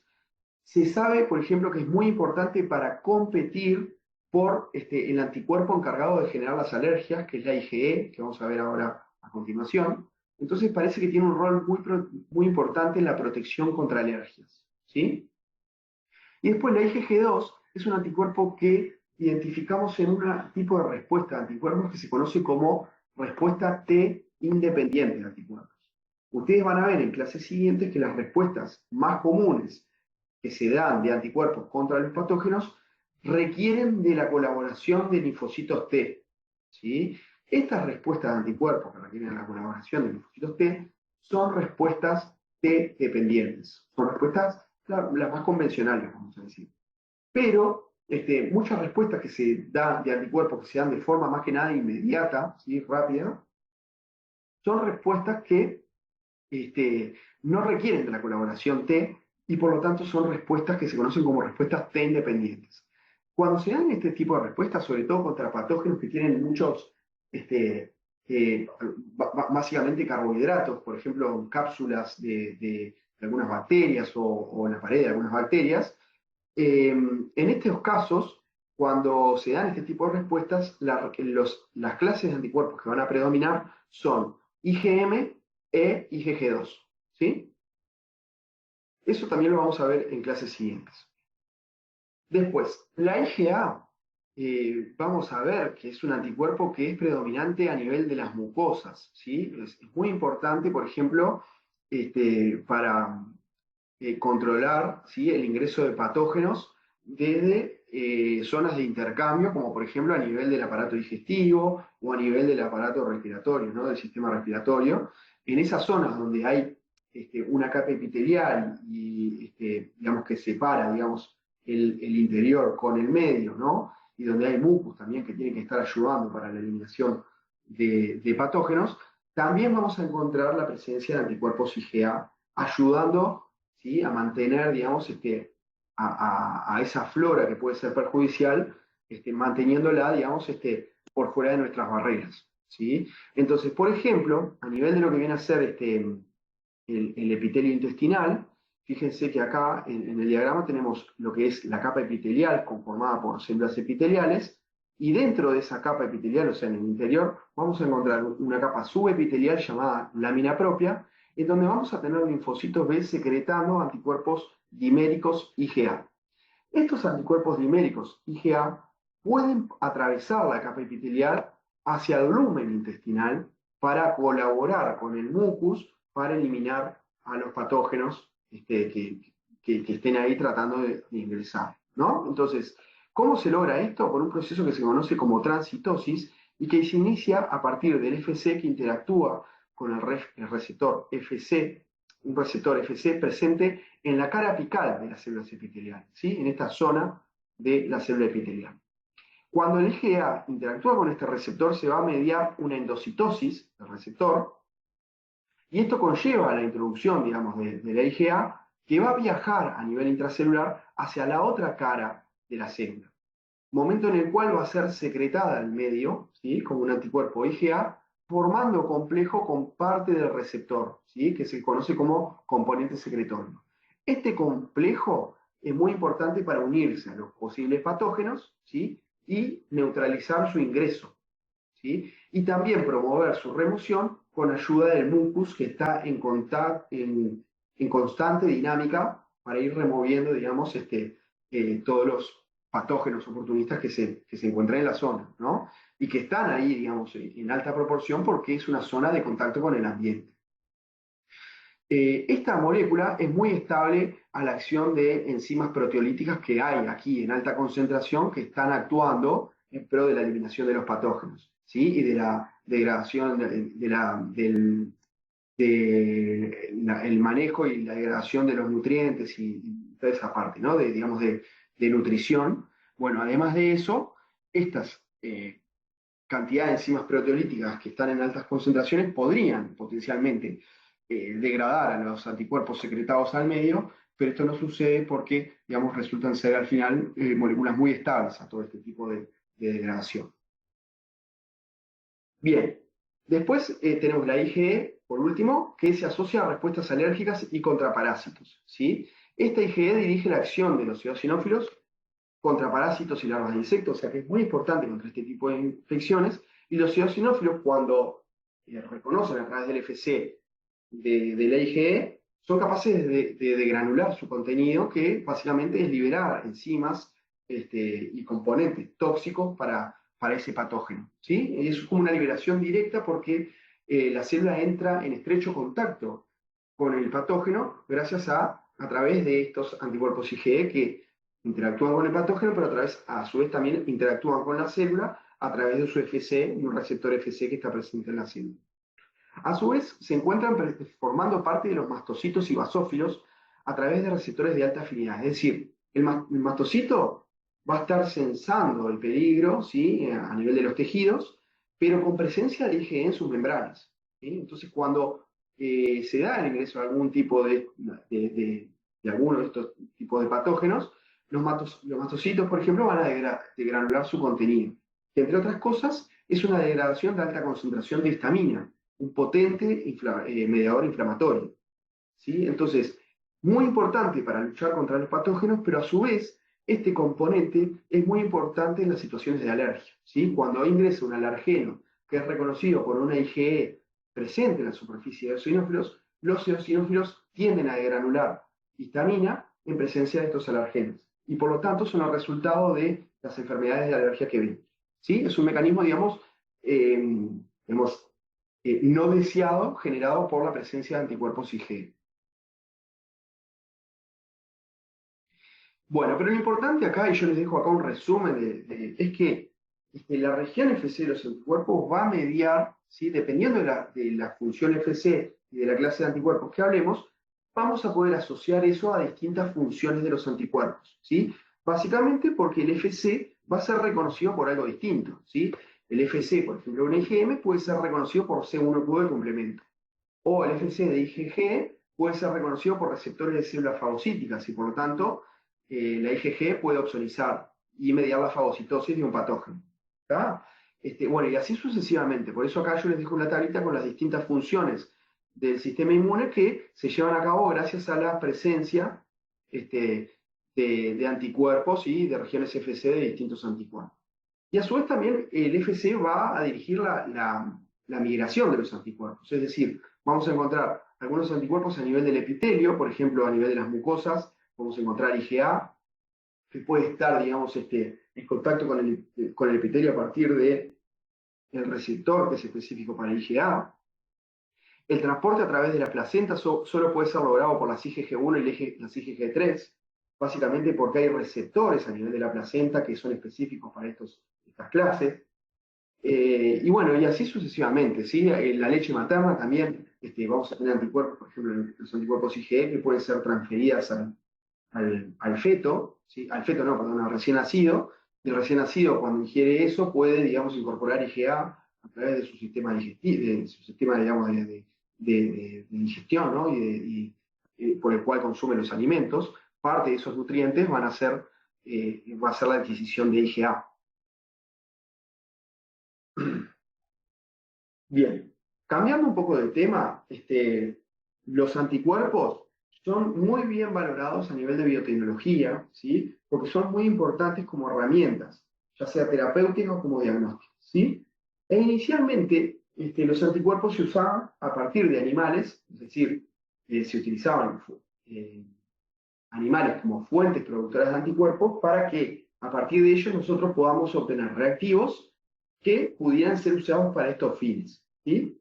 Originalmente lo que se utilizaba era el suero de los animales, es decir, nosotros si queríamos un anticuerpo contra una determinada molécula, lo que había que hacer, o lo que hay que hacer básicamente es inmunizar a un animal con esa molécula en cuestión y esperar a que el animal, a partir de su sistema inmune, genere una respuesta de anticuerpos contra esa molécula. Una vez que se da la respuesta, se extrae el suero del animal y ese suero es utilizado como reactivo para los fines deseados, ¿sí?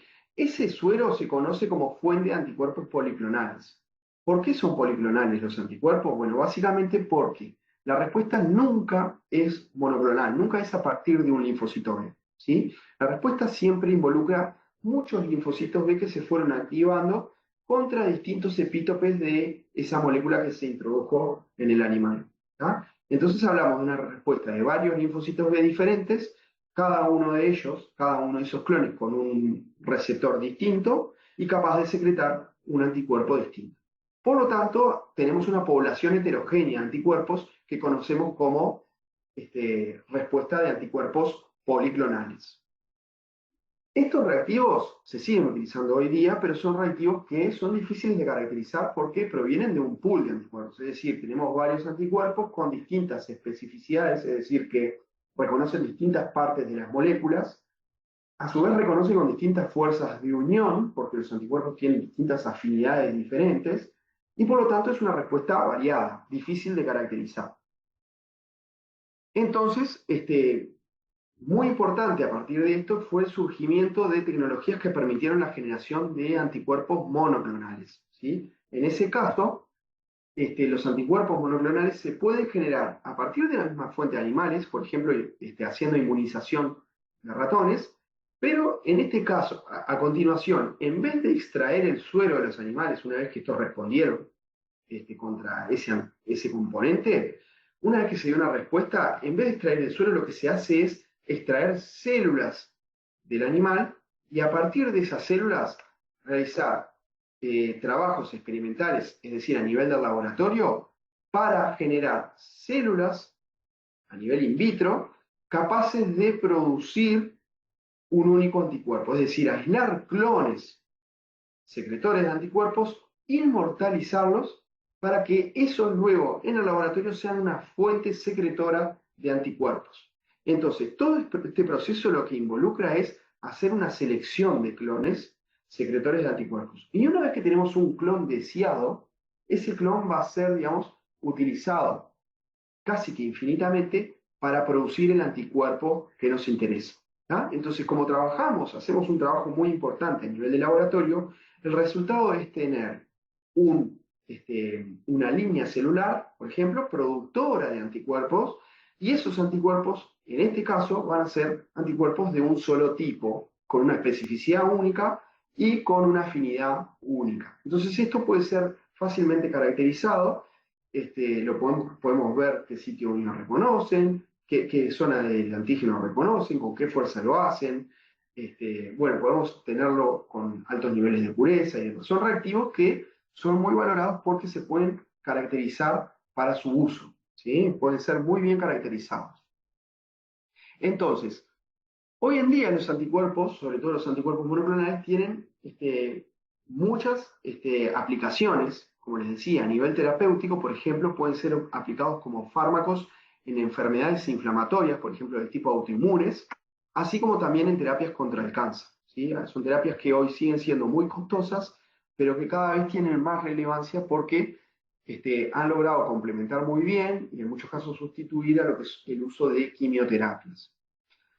Después tenemos su aplicación en técnicas analíticas, ¿sí? Para hacer diagnóstico de un sinfín de enfermedades, ¿sí? Así como otros tipos de monitoreos, por ejemplo, permiten detectar las proteínas en la orina, como por ejemplo la hormona gonadotrofina coriónica humana, que es la hormona del embarazo. Entonces, se pueden hacer ensayos con anticuerpos para detectar esta proteína y de esta forma diagnosticar si la persona está frente a un embarazo o no. Y después tienen infinidad de aplicaciones como herramientas de investigación, ¿sí? Por su especificidad y por su fuerza de unión a moléculas, a proteínas de interés, pueden ser utilizadas para detectar, ¿sí? Proteínas dentro de células, proteínas en un medio, digamos, que es heterogéneo, ¿sí? Cualquier tipo de molécula, no solo proteínas, se pueden detectar por ensayos de ELISA, por Western blot, por citometría de flujo, por inmunohistoquímica. Es decir, hay muchas técnicas que hoy en día se basan en el uso de anticuerpos.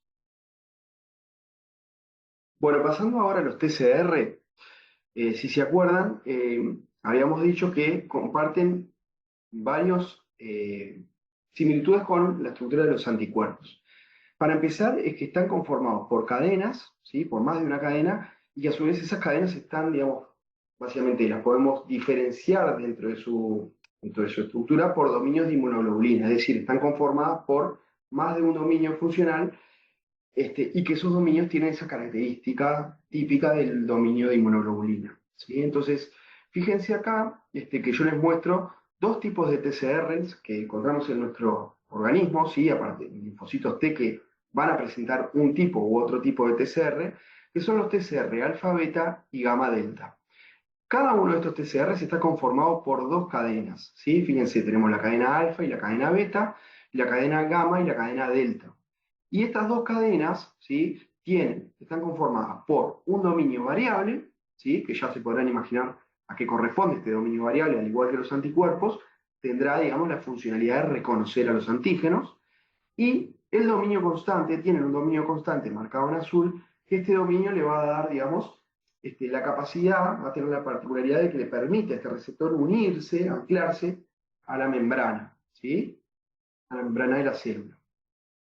Entonces, dentro de los TCR alfa, beta, gamma, delta, la mayoría, los que están en circulación, el mayor número de linfocitos T, son linfocitos T alfa, beta, y los vamos a encontrar en la mayoría de las respuestas T convencionales que vamos a estar viendo a lo largo del curso, ¿sí? Los gamma delta los vamos a ver en situaciones más especiales, actuando en algunas zonas específicas, como por ejemplo a nivel de las mucosas en el intestino, ¿sí? Y por lo tanto lo vamos a ver como células que actúan en situaciones más especiales, y las respuestas de estos linfocitos son más inmediatas, ¿sí? Actúan, digamos, de forma más rápida que las respuestas adaptativas convencionales, ¿sí? Entonces, más que nada, vamos a estar hablando de forma general de los linfocitos T alfa beta, y en situaciones particulares iremos hablando, mencionando los linfocitos T gamma delta.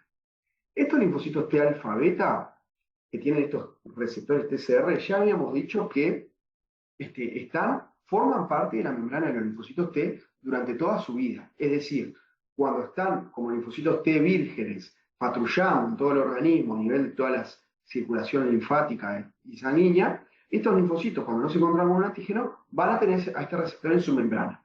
Pero una vez que se activan por antígeno, los linfocitos van a seguir actuando y desencadenando sus funciones efectoras a través de este TCR unido a su membrana. Es decir, nunca lo secretan como sucede con los anticuerpos. Y bueno, y muy importante, además, otra diferencia importante con los anticuerpos es que estos TCR solo van a poder reconocer péptidos que forman complejo con las moléculas de MHC. Moléculas de MHC que vamos a estar viendo en una clase más adelante, y que podemos encontrar dos tipos de moléculas de MHC bien importantes, las de clase 1 y las de clase 2. Las de clase 1 son presentadas en la superficie de células de todas las células nucleadas de nuestro organismo, es decir, tanto células de la inmunidad como células de distintos tejidos y distintos órganos. Estas células van a presentar péptidos asociados a las moléculas de MHC de clase 1. Y después hay otra clase de moléculas de MHC, que son las moléculas de MHC de clase 2, que solo van a ser presentadas por células de la inmunidad, como macrófagos, células dendríticas y linfocitos B. Y que ya vamos a ver más adelante la importancia que tiene esta presentación para cada una de estas células. Pero bueno, lo cierto es que el TCR va a reconocer estos complejos de MHC péptido, ¿sí? El reconocimiento del TCR solo se va a poder dar cuando el TCR sea específico por un tipo de MHC. Por ejemplo, yo acá les muestro un MHC que es un haplotipo A, ¿tá? Fíjense que este es un MHC, en este caso un MHC clase 1, y haplotipo A unido a un péptido que se conoce como péptido, se llama péptido A, ¿sí? Este TCR, que se originó específicamente contra esto, no va a poder reconocer al péptido A si el péptido A es presentado por otro haplotipo del MHC, ¿sí? ¿Por qué? Porque tiene que haber una interacción entre el TCR y el MHC. Y a su vez el TCR no va a poder reconocer un péptido distinto al A cuando ese péptido está presentado por el haplotipo A. Es decir, la especificidad del TCR al péptido también es fundamental. Tiene que haber una triple interacción, ¿sí? Tiene que haber una unión MHC-péptido y después el MHC con el TCR y el péptido con el TCR, ¿sí? Todas estas interacciones en complejo es que se tienen que dar para que el linfocito T reciba una señal significativa intracelular para que dé lugar a su activación por un lado y al desencadenamiento de funciones efectoras por otro. La estructura del TCR esto es una imagen cristalográfica del TCR, fíjense que es muy similar a lo que viene a ser el brazo del anticuerpo. ¿Se acuerdan? El FAB estaba conformado por la cadena liviana y parte de la cadena pesada, y que a su vez eran 4 dominios de inmunoglobulina, un dominio variable y un dominio constante de una cadena, y un dominio variable y un dominio constante de la otra. Bueno, en este caso es lo mismo.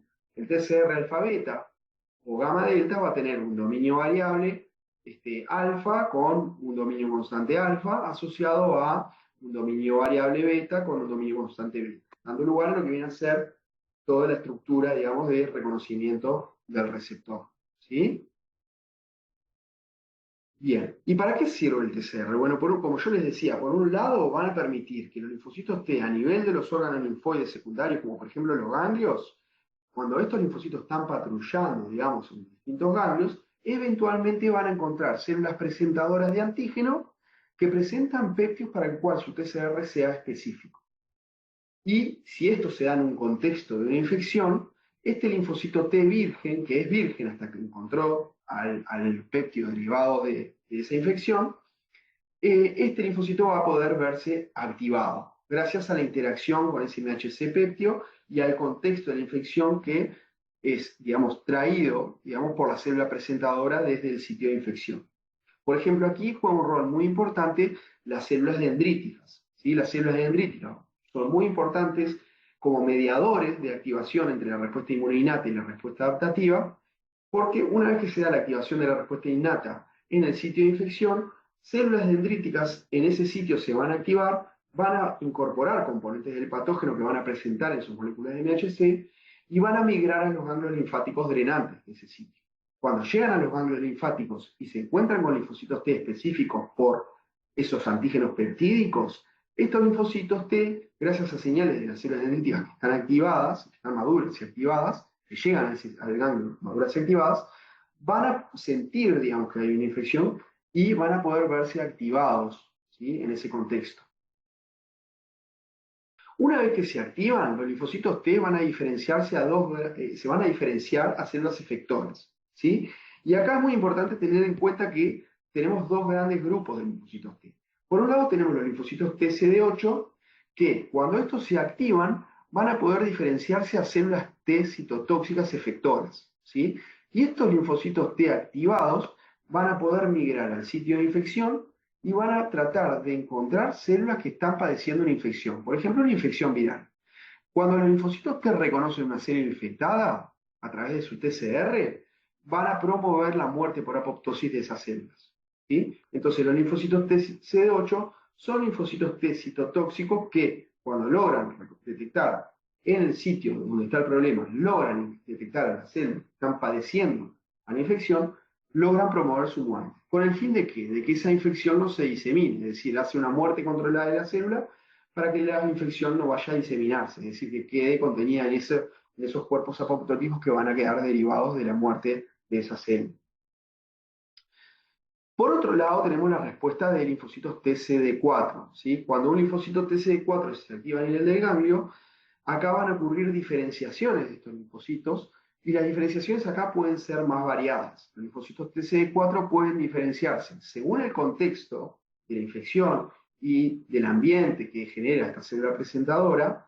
Estos linfocitos TCD4 podrán diferenciarse a células, por ejemplo, TH1, que son células T conocidas como colaboradoras de tipo 1, capaces de ayudar, por ejemplo, a la muerte de los patógenos por fagocitosis, ¿sí? Dándole un mayor potencial activador, ¿sí? Activando los mecanismos microbicidas propios de los macrófagos, pero potenciándolos, ¿sí? Es decir, una vez que el linfocito TH1 llega al sitio de infección e interactúa con macrófagos a través de su TCR, este va a potenciar sus mecanismos microbicidas, ¿sí? Los mecanismos microbicidas propios de los macrófagos.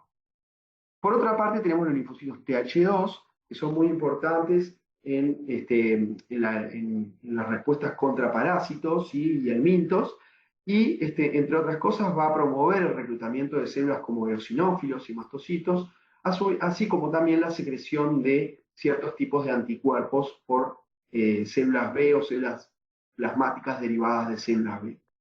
Después tenemos las respuestas TH17, que son respuestas que van a llegar al sitio de infección y van a contribuir indirectamente al reclutamiento de neutrófilos, ¿sí? A través de la secreción de interleuquinas importantes como la interleuquina 17.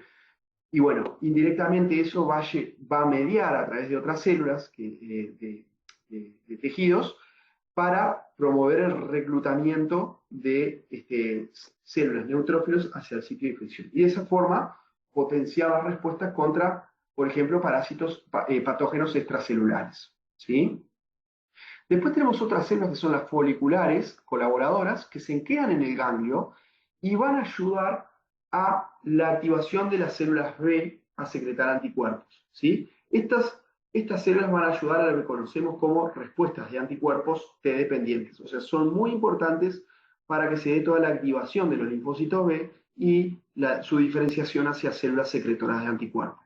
Y después tenemos otra subclase, ¿sí? Que se conoce como linfocitos T reguladores, que lo que hacen es ayudar a apagar las respuestas, ¿sí? Cuando se generan respuestas contra un patógeno, es importante después controlar y regular a la baja, y para eso las células T reguladoras van a ser importantes, así como también estas células van a ser muy importantes para evitar respuestas contra lo propio, ¿sí? Entonces su presencia es muy importante para que no se generen respuestas no deseadas.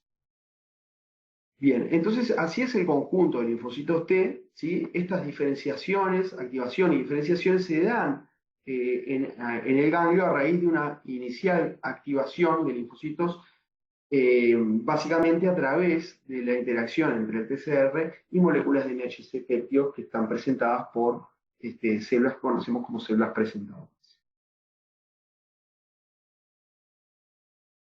Bien, este es el final de la primera clase.